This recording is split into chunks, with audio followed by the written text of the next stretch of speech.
స్పర్శ కూడా కోల్పోయినట్లు కూడా వైద్యులు అదేవిధంగా విద్యార్థిని తల్లిదండ్రులు కూడా చెప్తున్నారు, ఆందోళన కూడా వ్యక్తం చేస్తున్నారు. ప్రస్తుతం ఈ అంశంపై అటు బీఆర్ఎస్ రాజకీయ నేతలు కావచ్చు, ఇతరత్ర విపక్ష పార్టీల నేతలు కూడా పెద్ద ఎత్తున స్పందిస్తున్నారు. ఇప్పటికే హరీష్ రావు కావచ్చు, ఇతరత్ర రాజకీయ పార్టీల నేతలందరూ కూడా ఘాటుగా విమర్శలు చేస్తున్నారు. ప్రభుత్వాన్ని కూడా సీరియస్గా ప్రభుత్వంపై కూడా ఆగ్రహం వ్యక్తం చేస్తున్నారు. అసలు రాష్ట్రంలో ఏం జరుగుతుంది, ప్రధానంగా గురుకులాల్లో ఉన్నటువంటి సమస్యలపై ఎందుకు ప్రభుత్వం స్పందించలేదు అనే అంశంపై కూడా పెద్ద ఎత్తున విస్తృతమైనటువంటి చర్చ జరుగుతుంది. ఇప్పటికైతే సముద్రాల భవానీ కీర్తి ఆరోగ్య పరిస్థితి విషమంగా ఉందని చెప్తున్నారు. ఆమె కుడి చెయ్యి ఎడమ కాలు పూర్తిగా చచ్చుబడిపోయాయని, దాదాపు దానికి కారణం అటు ఎలుక కాటుకు నివారణ పేరిట ఇచ్చినటువంటి వ్యాక్సిన్లు ఎక్కువ మోతాదులో ఇవ్వడం కారణంగానే చెప్పి విద్యార్థినితో పాటు విద్యార్థిని కుటుంబ సభ్యులు కూడా చెప్తున్నారు. ప్రస్తుతం మనం రఘునాథపాలెం మండలం దానవాయిగూడెం బీసీ బాలికల వసతి గృహం ఎదుట ఉన్నాం. మనం ప్రస్తుతం విజువల్స్లో చూడొచ్చు. పోలీసులు లోపలికి ఎలో చేయనటువంటి సిచ్యువేషన్ కనిపిస్తుంది.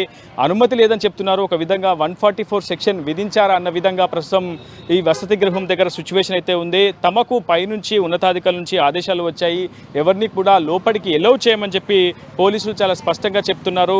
ఎవరిని కూడా ఎలో చేయట్లేదు. ఒకవైపు పేరెంట్స్ కూడా మనం చూడొచ్చు, పేరెంట్స్ కూడా వచ్చారు వసతి గృహంలో తమ పిల్లల్ని పరామర్శించేందుకు, వాళ్ళకి కొంత ఆసరగా నిలిచేందుకు, వాళ్ళకి ఒక్కసారి చూసి వెళ్లేందుకు కూడా చాలా సుదూర ప్రాంతాల నుంచి వచ్చారు. వాళ్ళని కూడా గేటు బయటే నిలిపివేశారు పోలీసులు. ఎవరిని కూడా లోపలికి అనుమతించమని చెప్తున్నారు. కానీ ఎందుకు అనుమతించారు అని ఆర్టీవీ చాలా సూటిగా ప్రశ్నిస్తూనే ఉంది. ఒకవైపు ఆర్సీఓ కావచ్చు, ఇతరత్ర ప్రిన్సిపల్తో కూడా మాట్లాడించే ప్రయత్నం చేశాం. ఒకవైపు లోపల వసతి గృహం లోపల సిచ్యువేషన్ గురించి సంబంధించి అంటే భవానీ కీర్తికి ఎలుక కాటుకు గురైన తర్వాత ఈ అంశంపై పెద్ద ఎత్తున చర్చ జరుగుతుంది. ఒకవైపు పోలీస్ ఇంటెలిజెన్స్ వర్గాలు కూడా ఈ అంశంపై ఆరా తీస్తున్నాయి. ఇప్పటికే నివేదికను కూడా సీఎంఓకి పంపించేశాయి ఇప్పటికే పోలీస్ వర్గాలు కూడా. అయితే లోపల మెజిస్ట్రేట్ ఎంక్వైరీ చేస్తున్నారని, ఘటనపై పూర్తి స్థాయిలో ఆరా తీస్తున్నారని చెప్పి పోలీసులు చెప్తున్నారు. అందుకే అనుమతించడం లేదని చెప్తున్నారు. మరోవైపు కలెక్టర్ లేదా ఇతర ఉన్నతాధికారులు అదేవిధంగా విద్యాశాఖ అధికారుల అనుమతి తీసుకుంటేనే లోపలికి ఎలో చేస్తామని చెప్తున్నారు. ప్రస్తుతం పేరెంట్స్ కూడా చాలాసేపు అవుతుంది వచ్చి, కానీ ఎక్కడ కూడా ఎవరిని కూడా లోపలికి ప్రవేశించమని అనుమతించమని చెప్పి పోలీసులు చెప్తున్నటువంటి సిచ్యువేషన్ ఉంది. ఆర్టీవీ కూడా లోపలికి వెళ్ళే ప్రయత్నం చేసినప్పటికీ పోలీసులు అడ్డుకోవడం జరిగింది. ప్రిన్సిపల్తో కూడా ఆర్సీఓతో కూడా సంప్రదించే ప్రయత్నం చేసినప్పటికీ వాళ్ళు కూడా అందుబాటులోకి రాని సిచ్యువేషన్ ఉంది. నిజంగా అసలు గురుకులాలు సిచ్యువేషన్ ఏ విధంగా ఉంది, నిజంగా విద్యార్థులకు నిలయాలుగా మారాయా లేకపోతే ఎలుకలకు నిలయాలుగా మారాయా అన్న సందేహం కూడా వ్యక్తమవుతుంది. నిజంగా లోపల ఒక అధ్వానకరమైనటువంటి సిచ్యువేషన్ ఉన్నట్లుగా మనకి చాలా స్పష్టంగా అర్థమవుతుంది. ఎందుకంటే అసలు ఎందుకు ఏం జరగకపోతే ఎందుకు లోపలికి ఎలో చేయరు అని కూడా ఆర్టీవీ నేరుగా ప్రశ్నిస్తుంది. మనం ప్రస్తుతం చూస్తున్నాం చెత్త ట్రాక్టర్ కూడా ఇక్కడికి వచ్చింది. ఎందుకు అసలు ఇన్ని రోజులు రాని ట్రాక్టర్ ఏ రోజే ఎందుకు వచ్చింది, ఎందుకు ఈ రోజే చెత్త సేకరణ చేస్తున్నారు? ఇటువంటి అంశాలు కూడా ప్రభుత్వాలు, పాఠశాల యాజమాన్యం కావచ్చు, గురుకుల సిబ్బంది కూడా సమాధానం చెప్పాల్సి ఉంటుంది, అవసరం ఉంటుంది. దాదాపు కొన్ని నెలలుగా ఈ చెత్త అంతా పేరుకుపోయినప్పటికీ ఈరోజు వసతి గృహాల్లో ఉన్నటువంటి సిచ్యువేషన్స్పై పెద్ద ఎత్తున బయట సమాజంలో చర్చ జరుగుతుంది. ఒకవైపు విపక్షాలు అనేక ఆరోపణలు చేస్తున్నటువంటి నేపథ్యంలో ఈరోజు ఆ చెత్త సేకరణ చేసి ఇక్కడ పరిశుభ్రతను పాటించే ప్రయత్నం ప్రస్తుతం ఇక్కడ ఉన్నటువంటి గ్రామ పంచాయతీ పారిశుధ్య కార్మికులతో చేపిస్తుంది ప్రభుత్వం. ఏదేమైనప్పటికీ లోపల చాలామంది విద్యార్థులు మాత్రం తీవ్రమైనటువంటి అవస్థలకు గురవుతున్నారని మనకు స్పష్టంగా అర్థమవుతుంది. పదుల సంఖ్యలో విద్యార్థులకు ఎలుకలు కొరికినట్లు మనకు సమాచారం అవుతుంది. కానీ లోపల ఉన్నటువంటి పాఠశాల సిబ్బంది మాత్రం గోప్యత పాటిస్తూనే ఉంది. వాళ్ళకి ఎవరికి ఈ విషయాన్ని బయట సమాజానికి కావచ్చు, తల్లిదండ్రులు కూడా చెప్పకుండా వాళ్ళకి వ్యాక్సిన్లు ఇవ్వడం, అత్యధిక మోతాదులో వరుసగా వ్యాక్సిన్స్ ఇవ్వడం వల్లనే ఇటువంటి అంటే సముద్రాల భవానీ కీర్తికి 2 కాళ్ళు చేతులు కూడా చచ్చిపడిపోయాయని పెద్ద ఎత్తున ఆ కుటుంబ సభ్యులు కూడా ఆవేదన వ్యక్తం చేస్తున్నారు. ప్రస్తుతం అసలు వీళ్ళంతా ఎందుకు వచ్చారు, ఆ వసతి గృహంలోకి ఎందుకు పంపించారు? అమ్మ మీరు ఎక్కడి నుంచి వచ్చారు, అసలు ఎక్కడి నుంచి వచ్చారు, ఎందుకు వచ్చారు? రంగారెడ్డి. ఎందుకు వచ్చారు? మా అమ్మాయి కోసం వచ్చినాం. మీ అమ్మాయి కోసం వచ్చారా? మరి ఎందుకు పంపించట్లేదు లోపలికి? అది ఎలక గరిచినందుకు లోపలికి పంపించట్లేదు. ఎలుక గర్చన మీ అమ్మాయికి ఏమన్నా ఇంతకుముందు గతంలో ఎలుకలు కరిచినాయి కానీ మా అమ్మాయి నాకు చెప్పలేదు సార్. ఎక్కువ మాట్లాడు. ఏమైంది, ఎవరు బెదిరిస్తున్నారు నిన్ను? ఇంకా వాళ్ళకి నేను చెప్పలే, మా అమ్మాయి నాకు చెప్పలేదు. చెప్పినుంటేనేమో నేను అడుగుతుంటే కానీ చెప్పలేదు. నాకు ఎలకలు కరిచినుంటే ఇంజెక్షన్ అయినా చేయించారంట? చేయించారంట. ఏం ఇంజెక్షన్ చేయించారంట తెలియదు, నాకు చెప్పలే. అమ్మాయి తిడతారని ఎట్నో చెప్పలేదు. ఎన్ని రోజులు అవుతుంది మీ అమ్మాయికి ఎలుక కరిచి? మా అమ్మాయి వెళ్ళిపోయి కూడా సంవత్సరం అవుతుంది సార్. ఇళ్ళకెళ్ళి వెళ్ళిపోయిందా? ఇంట్లో లేదా ఇప్పుడు? మరి ఇప్పుడు ఎందుకోసం వచ్చారు మీరు? మెమో కోసం వచ్చిన సార్. మెమో కోసం వచ్చారా?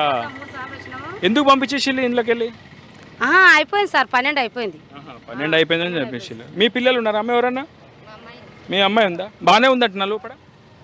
ఏమది సార్ పోనీట్ల లోపలికి అసలు లోపల పోనీట్ల గేట్లు వేసారు లోపల పోనీట్ల ప్రిన్సిపాల్తో మాట్లాడిలా అన్న మరి మాట్లాడలేదు సార్ ఇంకా లోనకి వెళ్ళనివ్వలేదుగా. ఫోన్ నెంబర్ ఇట్లా ఏం లేదా వార్డెన్ కానీ ఎవరిది మా పాప చేసింది ఇందాక చేస్తే బయలుదేరి వస్తున్నాం అన్నాం. ఇక్కడికి వస్తాలకి సిచ్యువేషన్ ఎట్లుంది లోనకు పోనీ ఇట్లా ఎందుకు పోనీయట్లే అంటున్నారు పోలీసులు ఏం చెప్తున్నారు? ఏదో ప్రాబ్లం ఉందంట, ఎలక గరిచిందంట పాపకి ఎలక గరిచిందని ప్రాబ్లం ఉందని చెప్తారు. చూస్తున్నాగా చాలా మంది పేరెంట్స్ పాపం వాళ్ళు ఎక్కడెక్కడో మారుమూల విలేజ్ నుంచి వచ్చారు.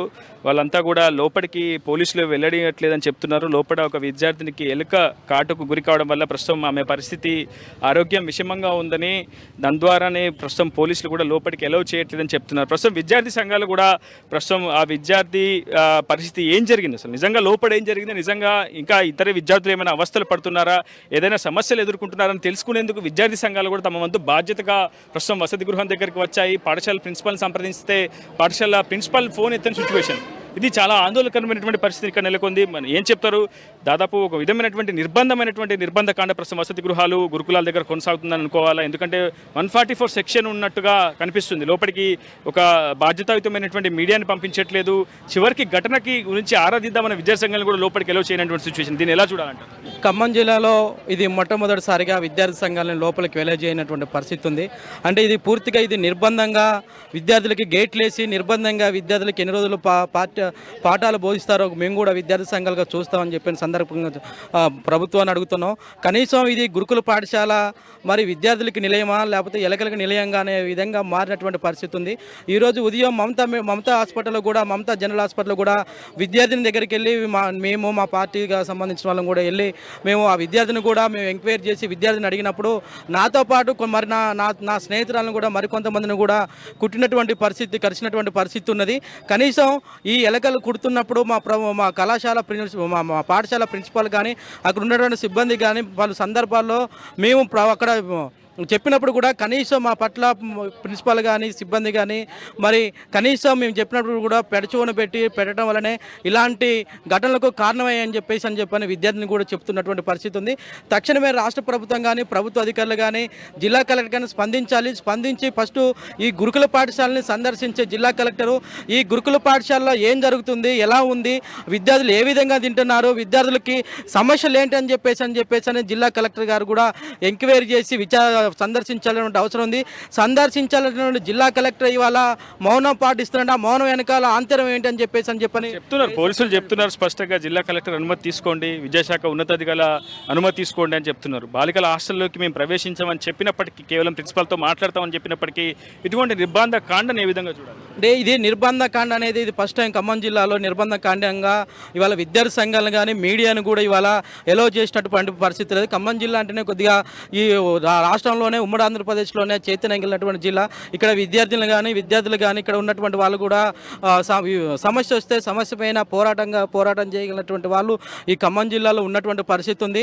ప్రభుత్వం కానీ జిల్లా కలెక్టర్ కానీ ఇది ఖమ్మం జిల్లా చరిత్రలోనే ఫస్ట్ టైం విద్యార్థి సంఘాలను కానీ మీడియాని ఎలో చేయకుండా ఇది 144 సెక్షన్ తలపించే విధంగా ఇక్కడ గేట్ దగ్గర ఇంతమంది పోలీసు బలగాలను ఏర్పాటు చేసుకొని ఉండటం అనేది ఇది శోచనీయంగా మారుతున్నటువంటి పరిస్థితి ఉంది.